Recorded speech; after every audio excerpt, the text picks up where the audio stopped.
नमस्कार, सत श्री अकाल, सलाम वालेकुम, здравствуйте, привет।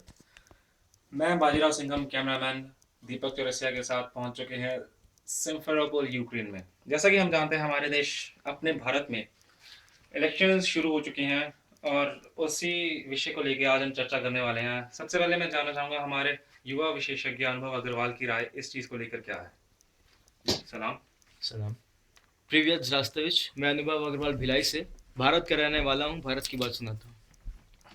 जैसा कि हमारे दोस्त ने बताया, रिपोर्टर ने बताया कि इलेक्शन शुरू हो चुके हैं और हमारे स्टेट में इलेक्शंस हो चुके, ऑलरेडी वोटिंग हो चुकी है, यानी कि छत्तीसगढ़। इस बार इलेक्शंस में मैं सबसे पहले कहना चाहूँगा, मुझे बहुत उम्मीद है हमारी जनता से कि वो इस बार सही गलत का फैसला सही ढंग से कर पाएगी। जैसा कि पिछले कुछ सालों में हो रहा है कि पेट्रोल के प्राइसेस बढ़ रहे हैं, घटने का नाम नहीं ले रहे। डीजल के प्राइसेस बढ़ रहे हैं, प्याज रुला रहा है और तेल में आग लगी हुई है, घर के एलपीजी गैसेस में आग लगी हुई है। तो इन सबको देखते हुए मैं ये कहना चाहूँगा कि इस बार मुझे पूरी उम्मीद है कि जनता सही फैसला लेगी। रही बात इलेक्शंस की, तो इस बार चांसेस है मोदी के जीतने के, लेकिन वो काफ़ी कठिन हो गए हैं। जो कुछ भी अभी हमारे स्टेट में, वो छत्तीसगढ़ में महेंद्र कर्मा जी की मौत हो गई, हत्या कर दी गई नक्सलियों द्वारा। तो इन सब को देखते हुए मुझे पॉसिबिलिटी बहुत कम लग रही है कि इलेक्शंस एक तरफा होंगे। लेकिन हाँ, इस बार घमासान युद्ध होगा और मुझे पूरी उम्मीद है कि मोदी जीते। जी। और मैं एक और चीज़ आपसे पूछना चाहूँगा कि आपको आपको क्या लगता है कि अगर नरेंद्र मोदी आते हैं, जैसे कि हमारे युवा का उनको फुल सपोर्ट है, तो आप कौन से चेंजेस ऐसे हैं जो आप हमारे अपने देश में देखना चाहेंगे, या आप ऐसी कौन सी एक्सपेक्टेशंस हैं जो आप चाहते हैं कि हमारे नरेंद्र मोदी फुलफिल करें। वैसे तो बहुत सारी बातें हैं, लेकिन मेरे हिसाब से सबसे इम्पोर्टेंट है वो खाने पीने चीज़ों की रेट में कमी। जैसे कि हमारे कुछ बड़बोले नेताओं ने कहा था कि 5 रुपए में खाना मिलता है, 1 रुपए में खाना मिलता है, 12 रुपए में खाना मिलता है। ज़रा वो कभी मार्केट से जाकर देखते नहीं है कि प्याज का रेट 100 से ऊपर है। अभी हाल ही में खबर मिली थी, सच या झूठ मैं नहीं जानता, लेकिन हाल ही में खबर मिली थी कि बिहार में 100 रुपए किलो रेट, 100 रुपए रेट पर केजी नमक मिल रहा। तो ये सबको देखते हुए मुझे पूरी उम्मीद है कि नरेंद्र मोदी उन रेटों को कम करेंगे। और साथ ही साथ मैं ये उम्मीद भी करता हूँ कि पेट्रोल के प्राइसेस जो इतने ऊंचे हैं, मैं मानता हूँ तेल कंपनियों को घाटे हो रहे हैं, तो आप 2 रुपये 5 रुपये बढ़ा सकते हैं, लेकिन साथ ही साथ 20% वैट, तो उसको कम करके 10% कीजिए। 8 से 10 रुपये कम हो सकते हैं, वैट आपका रेट कम हो सकते हैं। जी, जैसा कि इन्होंने बताया कि आम आदमी महंगाई की मार में दबता जा रहा है, दबता जा रहा है, और हमारी सरकार इस चीज़ को कम करने में असमर्थ नज़र आ रही है। और हालांकि हम बात कर रहे हैं, तो मैं एक और विषय पे बात करना चाहूँगा कि जैसे हमारे अन्ना हज़ारे, केजरीवाल, अरविंद केजरीवाल, इन सब लोगों ने बहुत ज़्यादा जोर लगाया हमारा नेशनल बिल पास कराने के लिए। तो अगर नरेंद्र मोदी आते हैं तो ऐसा कोई चेंज देखने को मिलेगा कि जो हमारा नेशनल बिल है वो पास हो जाए।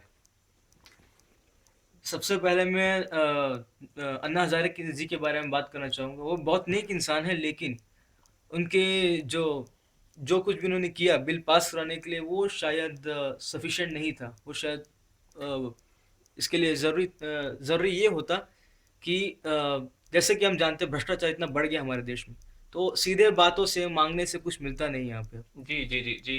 एक मिनट में आपको यहाँ पे रुकना चाहूँगा। जैसा कि ये कह रहे हैं कि हमारे अन्ना हज़ारे ने जितना किया दैट वाज नॉट सफिशिएंट। जी, एक बंदा अनशन कर रहा है और अभी भी आपको लग रहा है कि दैट वाज नॉट सफिशिएंट। ये आप, what makes you say that, कि आप ये सब कैसे कह सकते हैं।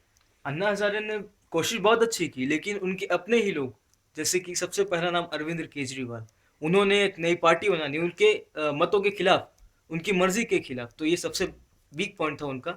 और रही बात अरविंद केजरीवाल की, तो मैं एक बात जरूर कहना चाहूंगा उनकी पार्टी के बारे में, चाहे अच्छा हो रहा हो या बुरा, ये उन लोगों में से है जो हर जगह अपनी नाक फंसाते हैं, उंगली करते हैं।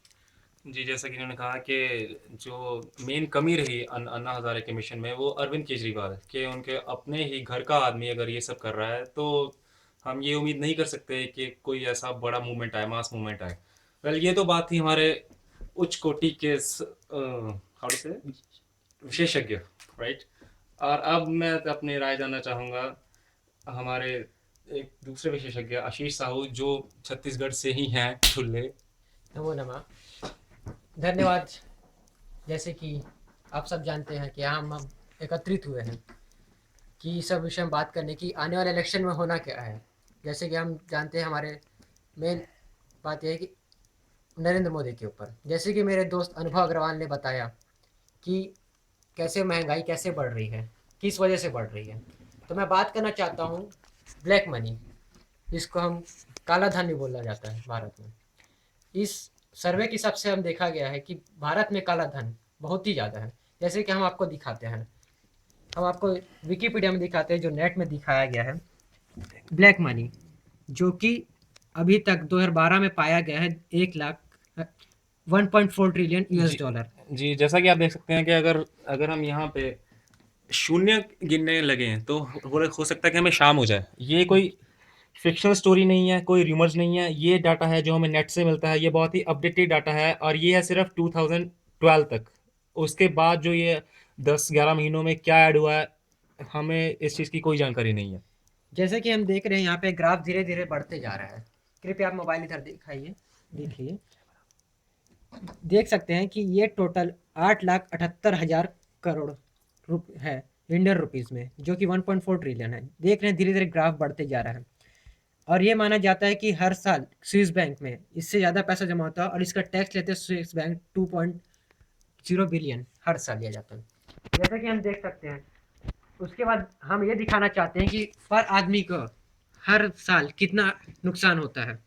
और ये सरकार के दिखाया गया ये नियमित है कि 73,176 रुपये और बाकी पैसे। जी, ये इसका इनका मतलब है कि इतना रुपया सरकार हर एक आम आदमी की कर्ज दिया है। सरकार owes that money to each and every person of India. So from here you guys can estimate. Bharat के हर नागरिक हर जगह ठोकर खाते हुए ये बोलते हैं कि हमारा हमको पेंशन नहीं मिल रहा है। पेंशन मिलेगा भी कहाँ से जब ये पूरे सरकार पैसा खा ले रहे हैं। सिर्फ ये कांग्रेस सरकार की वजह से है। हम जानते हैं कि नरेंद्र मोदी आएंगे तो ये सब पैसे वापस मिल सकते हैं। वापस तो पक्का नहीं बोल सकते, लेकिन अब आगे जो होने वाला है वो ना होगा।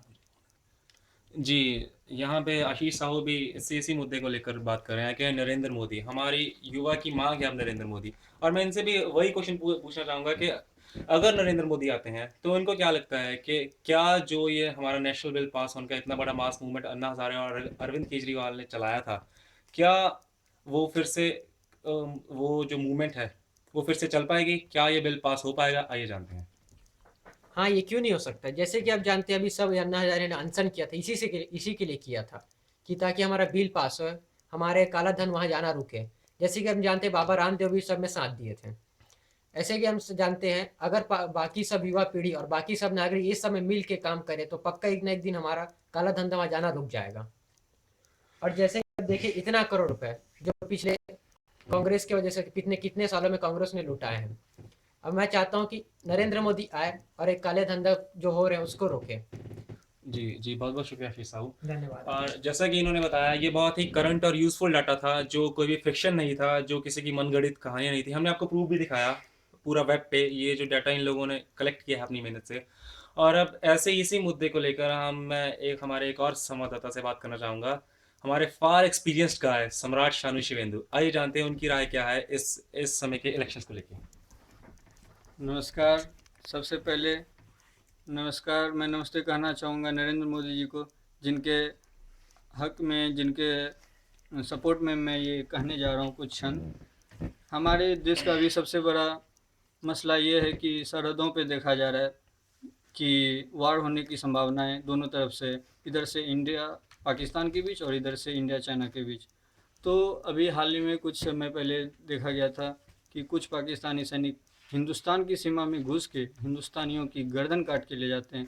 तो इसमें कांग्रेस क्या करते हैं, केवल हमें इस पर खेद है और ये लव लेटर आसपास करते हैं। ऐसा हमारे नरेंद्र मोदी कहे थे कि लव लेटर लिखना बंद करो और ईंट का जवाब पत्थर से दो, क्योंकि अगर वो 2 काट के ले गए हैं तो तुम 10 काट के लाओ, ऐसा करो। तो और फिर ये सब भी है। हमारे इंडिया को उम्मीद है कि नरेंद्र मोदी आएंगे तो कम से कम ऐसा वार की संभावना ही ना हो, क्योंकि ये सब में भी कुछ हद तक पॉलिटिक्स है कांग्रेसों का, ये सब हो आसपास के। अभी तक कोई भी वार का रिज़ल्ट अच्छा नहीं हुआ है, हमेशा लॉस हुआ है। आम जनता का भी उसमें काफ़ी खून बहते हैं। तो ऐसा ना हो, लेकिन नरेंद्र मोदी के आने से उम्मीद है कि वार का संभावना ना हो, अगर हो भी तो हमारा देश ही जीते।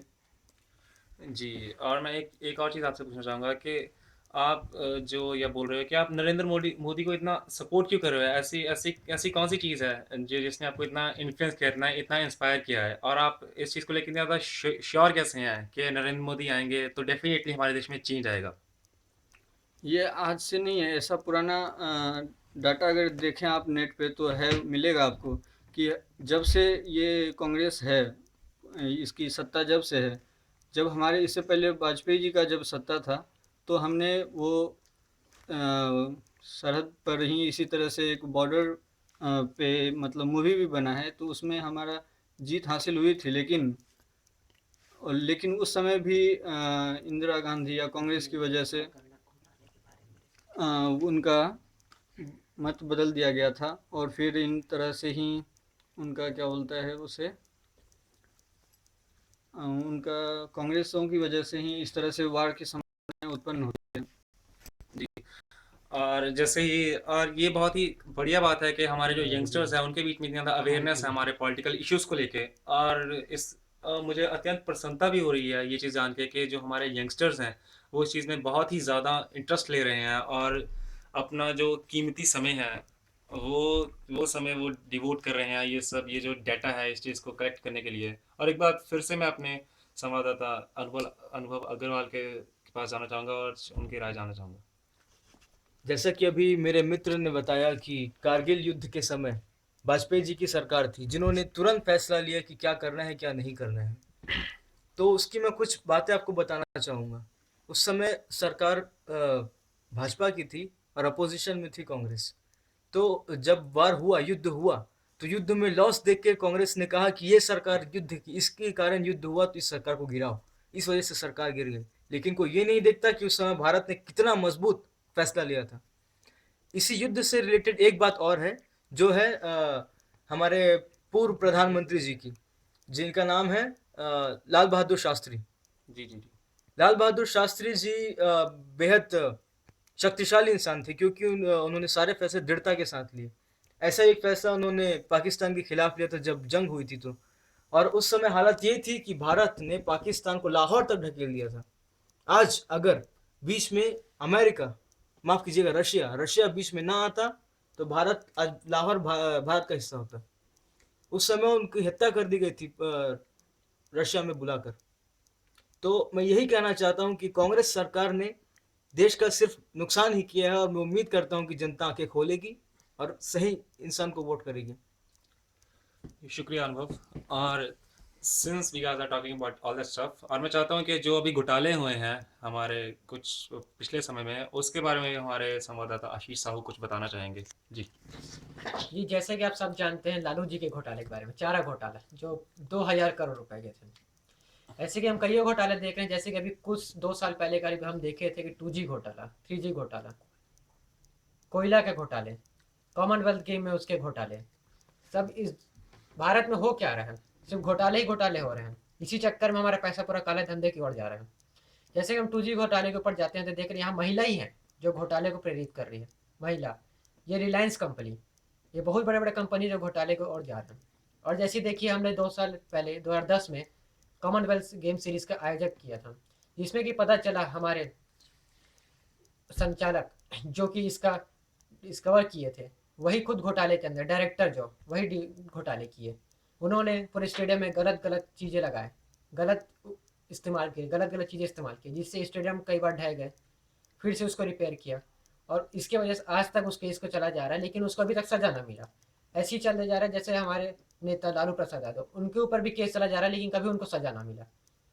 ऐसे ही हमारे इस देश में कई एक्टर एक्ट्रेस है जो कई सजा करते हैं लेकिन बहुत सारे गुनाह करते हैं, लेकिन उनको सजा कभी नहीं भुगतना पड़ता क्योंकि वो बड़े आदमी हैं। जी, जैसा कि हमने देखा हमारे यंगस्टर्स बहुत ही ज़्यादा अवेयर हैं, और मैं साथ के साथ मैं चाहता हूँ ये जो हम वीडियो बना रहे हैं हम ये पब्लिसिटी के लिए नहीं बना रहे हैं। मैं चाहता हूँ कि जो हमारे यंगस्टर्स हैं वो इस चीज़ से इंस्पायर हों। आजकल हमारे यंगस्टर्स क्या करते हैं, लव लेटर्स या फिर लड़ते हैं कि तूने मुझे घूरा। अरे यार, अगर लड़ना ही है तो हमारे देश के लिए लड़ो। देश को तुम्हारी ज़रूरत है और तुम्हें हमारे सिस्टम की। System demands change, right? So सिर्फ कॉफ़ी पीते हुए फिलॉसफी मारने से कि सिस्टम करप्ट है, it won't help, trust me, nothing gonna happen. You have to fight for your self. That's all I want to say at the end. Salam.